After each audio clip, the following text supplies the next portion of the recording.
இன்றைக்கி ஹெல்த்தியான ஒரு ஸ்வீட் லட்டு தான் பார்க்க போகிறோம். Dry fruit laddu. இதுக்கு நான் பாதாம், முந்திரி, பிஸ்தா, வால்நட்ஸ் எடுத்துகிட்டு வந்திருக்கேன். இதை பொடி பண்ணி எடுத்துக்கலாம். மிக்ஸி ஜாரில் ஏலக்காவை பொடி பண்ண, நாட்டு சக்கரை 2 ஸ்பூன் சேர்த்து பொடி பண்ணிவிட்டு அதுலேயே ஒரு 15 எலுமிச்சம்பழம் சேர்த்து அரைச்சிடலாம். இப்போ பேனில் கசகசாவை வறுத்து எடுத்துக்கலாம்.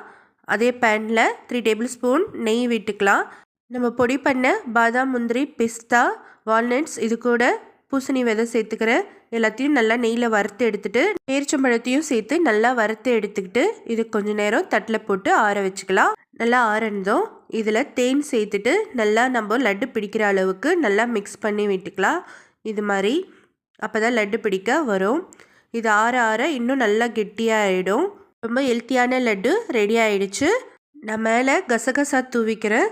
அவ்வளோதான், சூப்பரான ஸ்வீட் ஒன்று ரெடி ஆகிடுச்சு. ரொம்ப ஹெல்த்தியானது. வீடியோ பிடிச்சிருந்தா மறக்காமல் லைக் ஒன்று போட்டுருங்க.